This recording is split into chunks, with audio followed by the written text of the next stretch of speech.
जय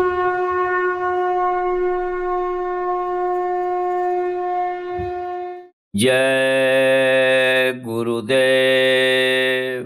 हमरे हित गुरुदेव जी धारे मनुज स्वरूप। मूरख मन पति आए नहीं भटकी फिरे भव को। यही विधि बीते जन्म बहु नहीं कीन्ही परतीत। कृपा करो अब सतगुरु धारूं भक्ति रे।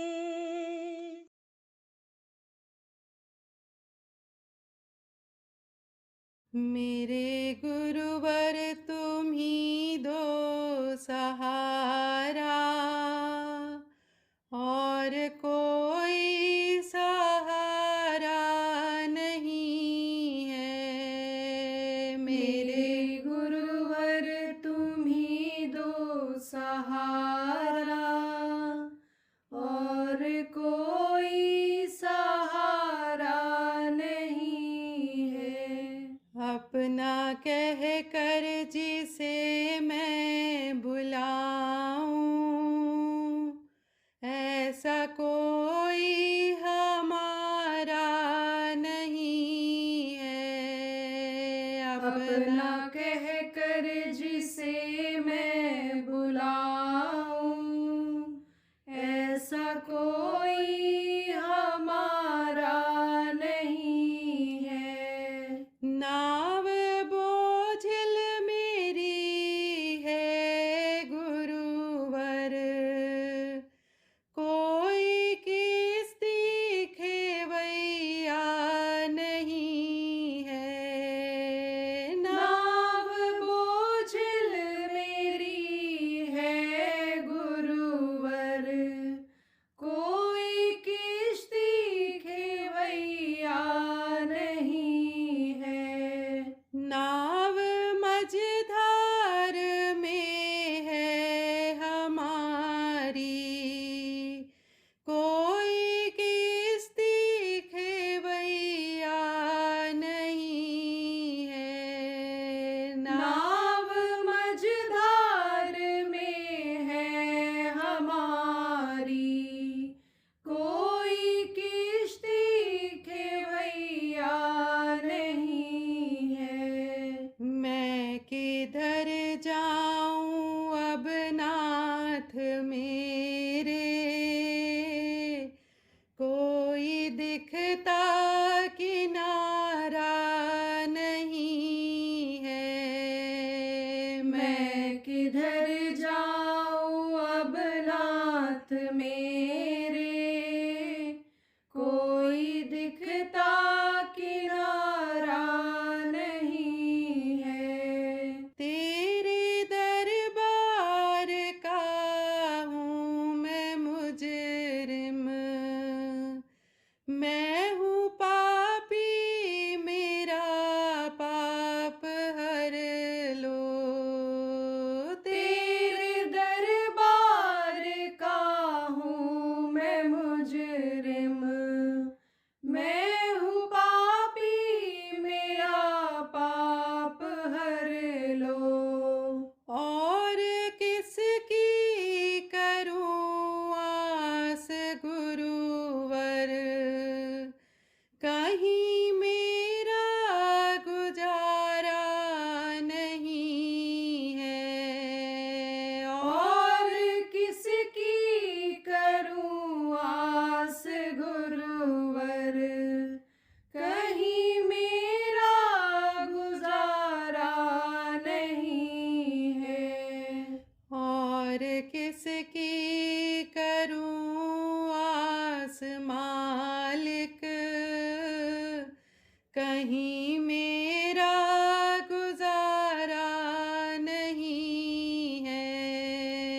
और किसकी करूँ आस मालिक, कहीं मेरा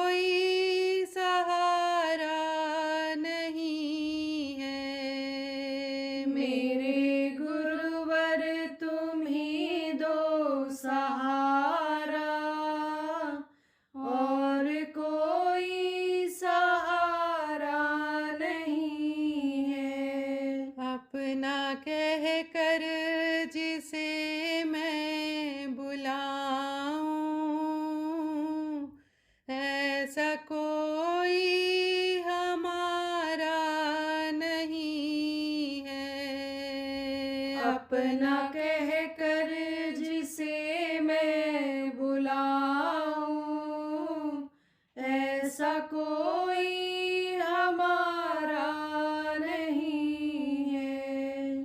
जय गुरुदेव, जय गुरुदेव।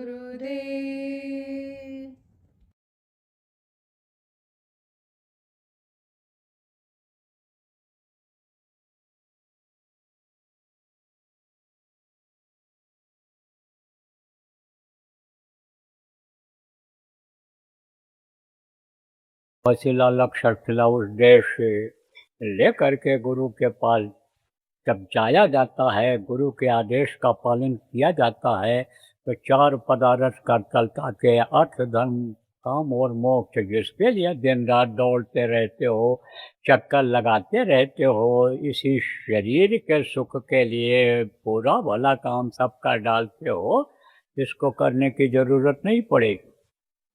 तो प्रेमियों, बच्चियों और बच्चियों, आप लोग इक्का दुक्का कोई भले इसमें हो जिनको नामदान न मिला हो, बाकी सब नामदानी हो, तो अब अकेला काम क्यों छोड़ दिया? हानि समझो, काम न छोड़ा, क्रोध न छोड़ा, लोभ न छोड़ा, सार वचन क्यों छोड़ दिया, सार शब्द क्यों छोड़ दिया? और कुछ तो नहीं छोड़, लैट्रिन जाना नहीं छोड़ा, खाना खाना नहीं छोड़ा, आराम करना नहीं छोड़ा, बाकी कुछ नहीं छोड़ा, सार शब्द को छोड़ दिया तुमने। जो सुख और शांति का भंडार है, सबको देने वाला है, उसको आपने छोड़ दिया। वो शब्द जब तक इस शरीर के अंदर सुनाई पड़ता है, यहाँ आदमी सुखी रहता है, वो यहाँ काम आता है वो शब्द, और मरने के बाद वही शब्द खींच करके ले जाता है कि जैसे चुंबक लोहा को पकड़ करके खींच लेता है अपनी तरफ, ऐसे ही वो सार शब्द आपसे दे मिलाए। जैसे चुंबक सार को छुअत ही लिए उठाए, जैसे छुएगा चुंबक लोहा को उठा लेगा पशु, इसी तरह से यह सार शब्द खींच करके आपसे मिला देगा, जो बताया गुरु महाराज नाम के रूप में बताया। इसीलिए तो कहते हैं मन तो भजो गुरु का नाम। तो प्रार्थना तो बोलते हैं, लेकिन मन से भजाते नहीं, गुरु से उधर लगाते नहीं हैं मन को व्यसन में लगाए हुए हैं, इंद्रियों के भोग में लगाए हुए हैं। तो जब इंद्रियों के भोग में जब मन रहेगा तो इधर से उधर कैसे जाएगा? अब जो ज़्यादा सत्संग नहीं सुनते हो, या सत्संग में पुराने नामदानी होते हुए भी नहीं आते हो, कमाने खाने में लगे हुए हो, बाल बच्चों की तरक्की में लगे हुए हो, अच्छे स्कूल में पढ़ाने के चक्कर में हो, जिसके लिए गाय बैल भी बेच देते हो, या औरतें अपना गहना भी बेच करके पढ़ाती हैं, लेकिन यह गारंटी है वो आपके काम आएंगे? यह गारंटी है इस समय पर कलयुग में कि जब यह झूठ बोलवा रहा, बेईमानी करवा रहा है, चोरी करवा रहा है, व्यभिचार करवा रहा है, ठगी करवा रहा है, शराब पिलवा रहा है, मांस खिलवा रहा है, अंडा खिलवा रहा है, ऐसे युग में आप ये विश्वास करो कि हमारे बच्चे नेक निकल जाएंगे, ये रामकृष्ण जैसे भगवान बन जाएंगे, ये डॉक्टर बाबा जैसे वैज्ञानिक बन जाएंगे, ये भगत सिंह, चंद्रशेखर, अशफाक उल्लाह खां, राजेंद्र लाहिड़ी जैसे वीर बन जाएंगे? उम्मीद की जा सकती है? नहीं की जा सकती है। बिगड़ जाते हैं, बाहर भेज दिया पढ़ने के लिए। एक उदाहरण, जो 4 उदाहरण इस तरह के हैं, आपको मैं बता सकता हूँ। आप तो बस कमाने खाने में लगे हुए हो, दुनिया आपने कहाँ देखा है। लेकिन ऐसे ऐसे चले गए, हम मनमाना काम करते, हम घर आएंगे ही। वो कहो भाई पढ़ लिख लिए तुम, अब क्या पता क्या पढ़े क्या लिखे। तो आपने सर्टिफिकेट मंगाया उनका, कभी देखा कितने नंबर हैं, कह दिया पास हो गए, दूसरे राज्य में एडमिशन ले लिया, वहीं गलत काम करने लग गए, पैसा आने लग गया। आपने पैसा नहीं भेजा तो आप ये समझ लिए कि लड़का कमाने लग गया। अब किस तरह से कमा रहा है ये नहीं पता है। आप पकड़ा गया स्मगलिंग में, पकड़ा गया ठगी में, पकड़ा गया इधर उधर नशे की गोलियां बेचने में, नशे की दवाइयां बेचने में। तब खबर आई लड़का बंद हो गया, जेल चला गया। आप आकर के छुड़ा सकते हो, कानूनी लड़ाई लड़ करके इसको छुड़ा सकते हो, तब पता चलता।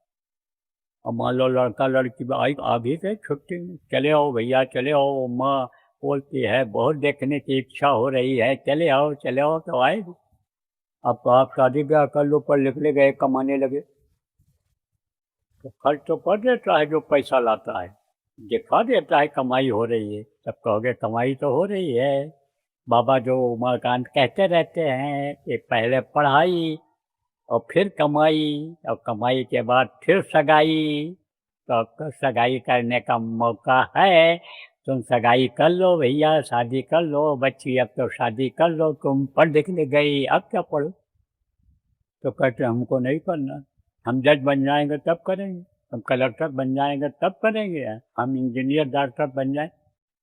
अरे ऐसा एजेंट लोग भाव भर देते हैं किसमें, लड़कों में, कि तुम डॉक्टर बन जाओगे, तुम इंजीनियर बन जाओगे। आजकल डॉक्टर और इंजीनियर के बगैर तो सब नौकरी बेकार है। ये समय 10,000 रुपया महीने की फीस है, इसी स्कूल में नाम लिखा लो। अब आप बताओ दलाली तो फंस जाते, और नाम लिखा देते हैं उसमें, और कहीं कुछ नहीं। अरे योग्यता के अनुसार ही तो डॉक्टर इंजीनियर बनता है। कोई 50%, 55%, 60% पर इंजीनियर बन पाता है कि कंपटीशन में आ पाता है। सोचो आप, अब ज़्यादा टाइट करोगे तो पता चला भाग गई लड़की।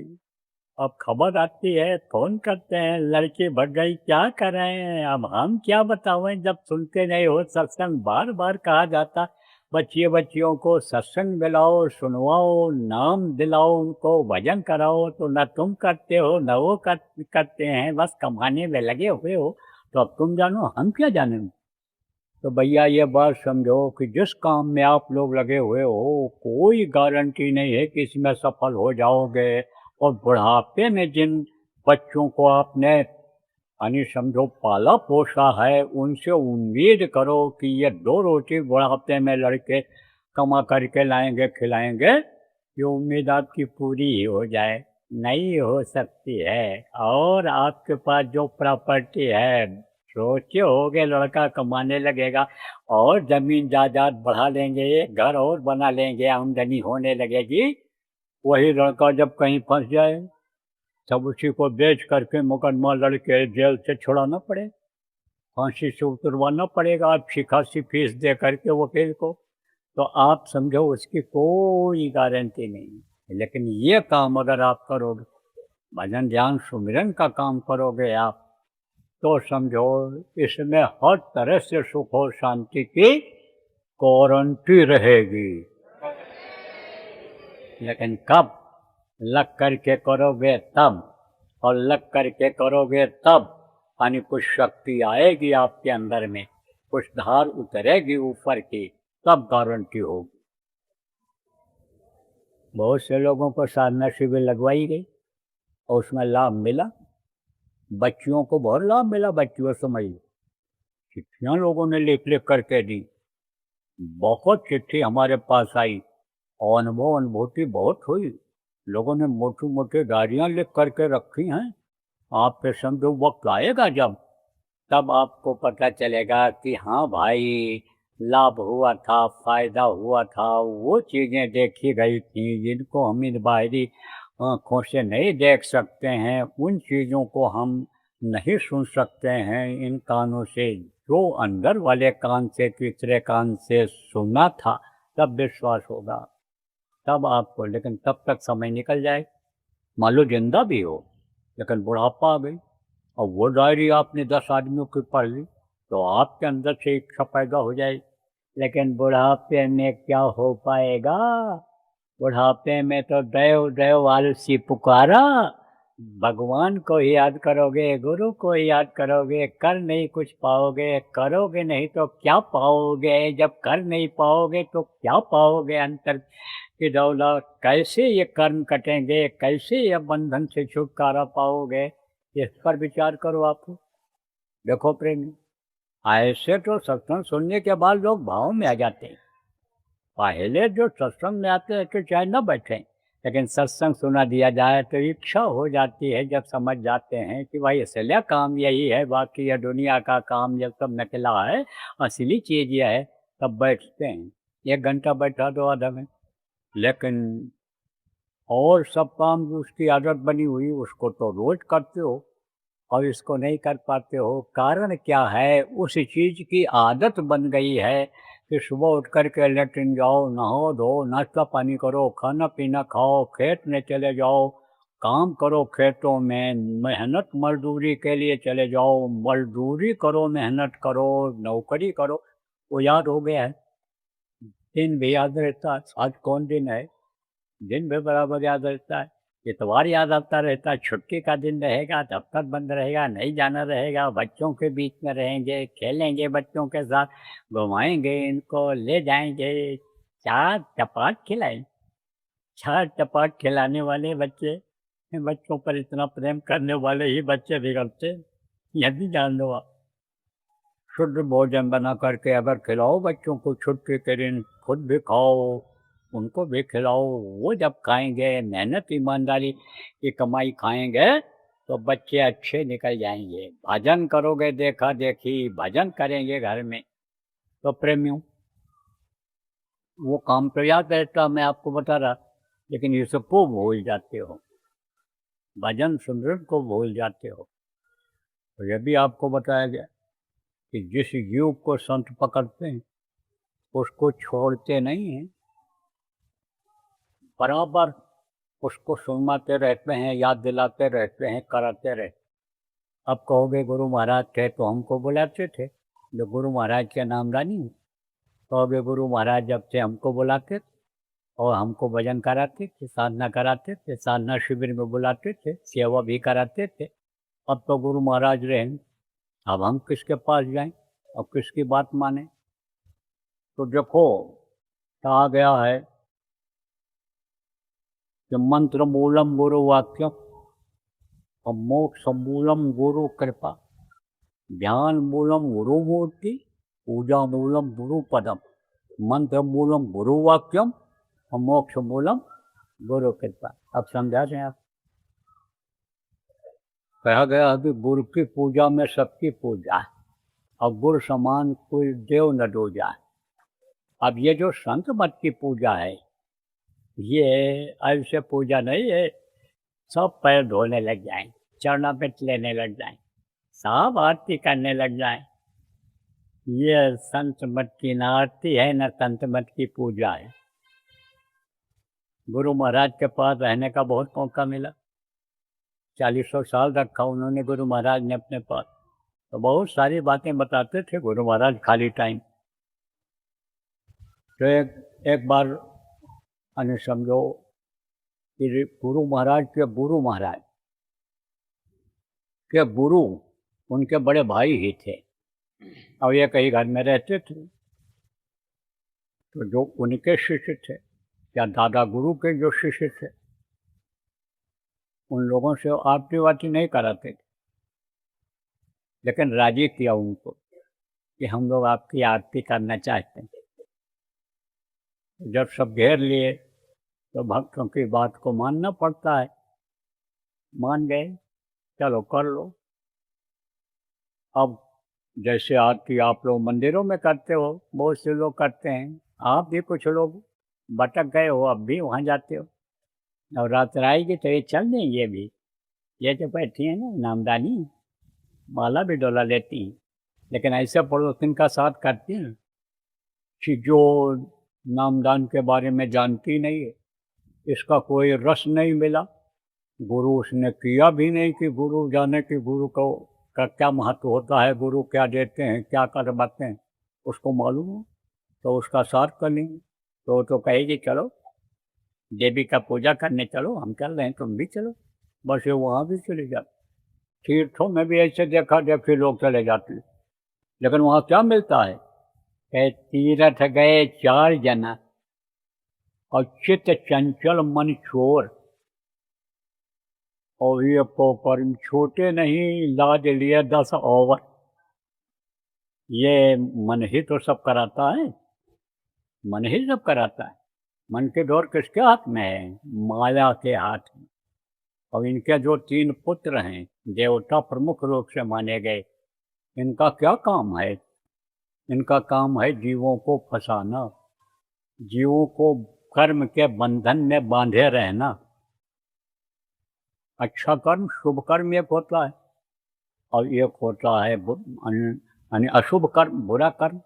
बुरा कर्म करने वाले को सीधे नरक जाना पड़ता है, सीधे टिकट कटता है बुरा कर्म करने वाले को। आपने समझो कहा ना कि दशनी धन नहीं शुभ गति व्यभिचारी, और सेवक सुख नहीं मान बेकारी। सेवक को सुख नहीं है, और व्यसनी के पास धन नहीं रहता, और व्यभिचारी को शुभ गति नहीं मिलती है, नरक जाना पड़ता। तो ये शुभ और अशुभ कर्म दोनों में जीव बंधा हुआ है। जब इससे मुक्ति मिलेगी, जब पाप पुण्य दोनों नाश है, तब पावे मम पुरवास है। तो ये क्या सदगुरु करते हैं? सब नष्ट करा देते हैं, निष्कर्म हो जाता है जीव। तो बताते हैं आपको कर्म कैसे आते हैं, शुभ और अशुभ कर्म। जैसे आपके दरवाजे पर कोई भूखा आ गया और रोटी मांगा, पहले तो आप ये समझो कि बुद्धि की डोरी विष्णु के हाथ में है। ऐसे समझो, विष्णु के हाथ में यानी बुद्धि की डोरी है। जब बुद्धि वगैरह किससे बनता है, बात समझ नहीं है, नहीं तो मैं आपको बता देता। यह सब बनता है तत्वों से। तत्व एक दूसरे से बनते हैं। माँ के पेट में बनता है, किस चीज़ से क्या बनता है, ये आपको सत्संग में अभी पीछे जो गुरु पूर्णिमा में हुआ है वहाँ बताया गया है कि इन चीज़ों से ये चीज़ बनती है। बुद्धि बनती है आकाश तत्व से, और आप पे समझो कि यानी नाक और गुदा ये बनता है पृथ्वी तत्व से, और जल से लिंग, और आप पे समझो जिह्वा बनती है। यह सब बताया गया है आपको किससे क्या बनता है। तो बुद्धि की डोरी विष्णु के हाथ में, और चित्त की डोरी किसके हाथ में है? ब्रह्मा के हाथ में है। और मन की डोरी आद्या इनकी माँ के हाथ में है, और अहंकार की डोरी शिव के हाथ में है। जैसे कोई भूखा आया और रोटी मांगा, तब वो ढीला करते हैं। कौन? ब्रह्मा जी। खिला दो इसको, खिला दो, रोटी खिला दो। भूखे को रोटी खिलाना पूरी का काम होता है, खिला दो इसको। विष्णु भी कहेंगे हाँ दे दो, खिला दो, रोटी खिलाना पूरी होता है। अब माया डोरी खींचती है, माया।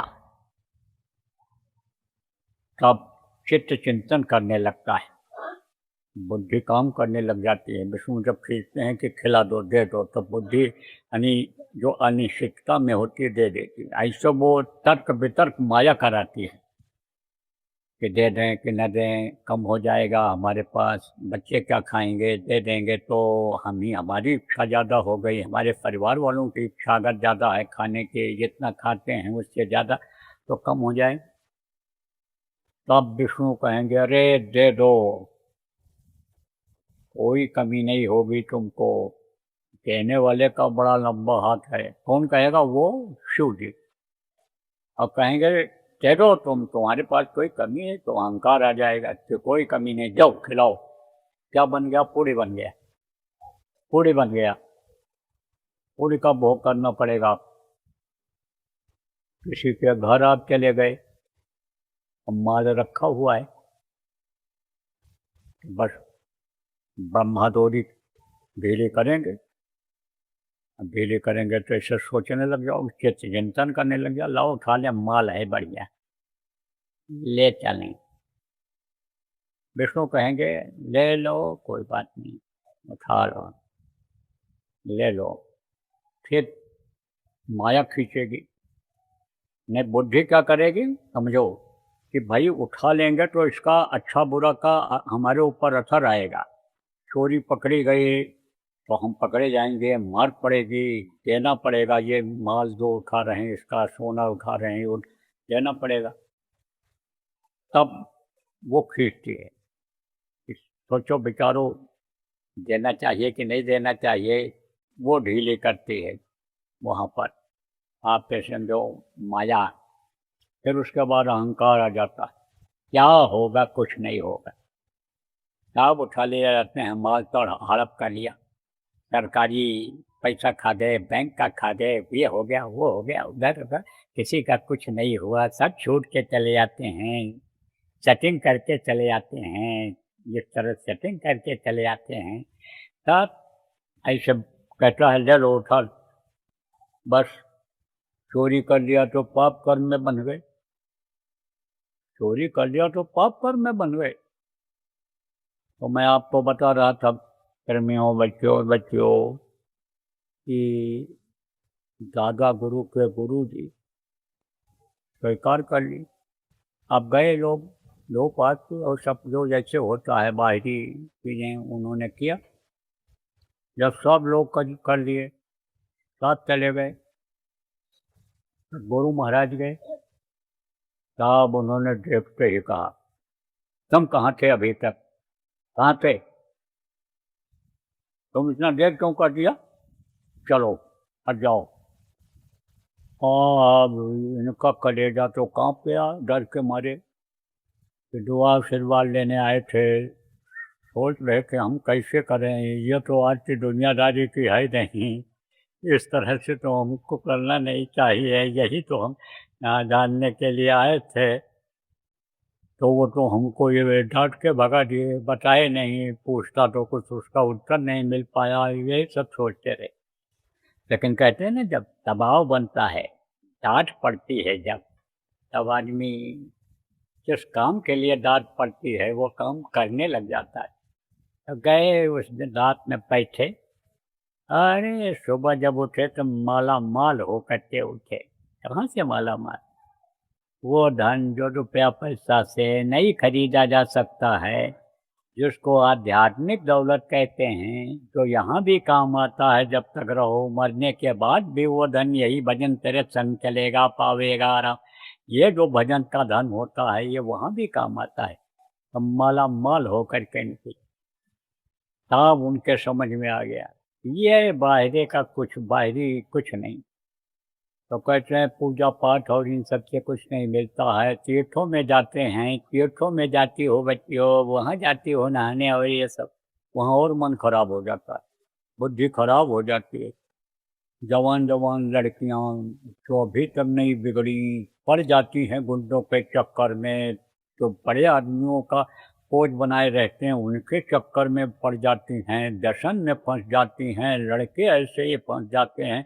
ऐसे ये चोर नहीं होते हैं, मौका देखते हैं तो कहते भाई ये बड़े आदमी देखो इनकी कितनी इज्जत है, मंदिरों में भी इज्जत है, और जिसके यहाँ जाते हैं इनकी इज्जत है, लाओ हम भी बड़े आदमी बन जाएं, ना कैसी मारते हैं जिसमें नोट रखे हुए हैं, चोरी भी बन जाती। तो ये को कर्म छूटे नहीं, जाते हैं कर्म धोने के लिए, कहाँ जाते हैं नदियों में स्नान करने, और वो छूटता नहीं, हर कर्म कटते नहीं। अब इस समय नदी का पानी गंदा है, अब कोई कहे निर्मल जल है हम साफ कर लें, कैसे साफ हो पाएगा, चले जाओगे जिसमें बालू आ रही है, गंदगी आ रही है, इस समय बरसात में बह कर के कपड़े पहन के नहाओगे, कपड़े पर जम जाएगा। इसको तो धोने के लिए गए थे, लेकिन गंदा होगा कि नहीं होगा। तो प्रेमियों, बच्चों और बच्चियों, जब तक ये गंदगी नहीं हटेगी, नहीं साफ होगी, कर्म जब तक नहीं कटेंगे, निष्कर्म नहीं होंगे, तब तक आपके जीवन का मनुष्य शरीर पाने का ये लक्ष्य पूरा नहीं होगा।